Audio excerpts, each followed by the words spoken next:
Professionnels libéraux, proximité. Proximité de la population, proximité des territoires et tout cela, c'est un enjeu évidemment majeur et c'est une des caractéristiques principales des professionnels libéraux. Être au contact, au service permanent, quotidien, des citoyens, du public, des consommateurs, de tous ces gens qui, tous les jours, expriment des besoins, des soucis quotidiens dans leur vie, qu'il s'agisse de l'éleveur qui, en pleine nuit, a besoin d'un vétérinaire, parce que sa jument, sa vache est en train de donner naissance à un poulain ou un veau, ou que ce soit monsieur ou madame X qui ont un enfant qui a une crise d'appendicite en pleine nuit, ou bien encore ce jeune entrepreneur qui a besoin de souscrire un contrat d'assurance, ou cette famille qui subit un décès, qui a besoin de son notaire, etc. Un Français sur deux est assuré chez un agent général d'assurance. C'est dire le lien très profond que nous avons avec les uns et les autres. Nous avons en charge quelque chose de très important, c'est d'aider nos clients à préserver l'harmonie de leur vie et de leur famille, malgré les aléas qui peuvent survenir. Donc, c'est beaucoup d'écoute, beaucoup d'échanges et puis beaucoup de confiance aussi. Au-delà de cette notion de confiance, il y a la notion de responsabilité. Nous sommes directement responsables de l'acte que nous réalisons. Il y a aussi ce côté indépendance. Nous ne travaillons pour aucun groupe, nous n'avons pas de patron, mais nous avons également cette notion de secret professionnel qui fait notre éthique.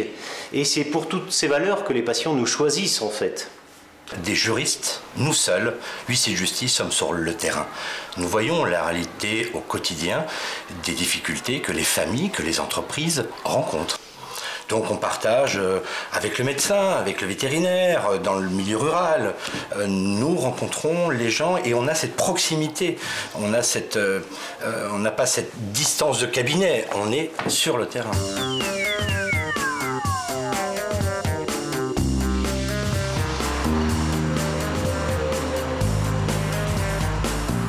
Si une entreprise ne trouve pas à proximité l'ensemble des conseils, des partenaires dont elle a besoin, elle ne s'implantera pas, ou si elle est déjà là, elle ira ailleurs pour trouver justement ses partenaires à son développement économique. Donc il est très important qu'on ait sur l'ensemble du territoire ce tissu continu de professions libérales capable, je dirais, d'innerver notre territoire, de lui donner sa capacité de développement, d'enrichissement, de création d'activités nouvelles.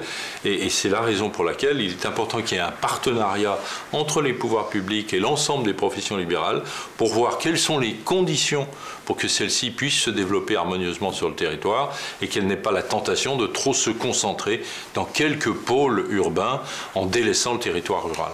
Ce que souhaitent les professionnels libéraux, c'est être présents, continuer à être présents, qu'on les comprenne et qu'on leur apporte l'aide nécessaire, je dirais, juridique, fiscale, économique, sociale, pour faire en sorte que dans ces régions, dans ces territoires, l'ensemble des acteurs sociaux que sont les professionnels libéraux puissent continuer à entreprendre, investir, recruter, créer de la valeur ajoutée, de la proximité pour l'ensemble des citoyens et donc dans l'intérêt public.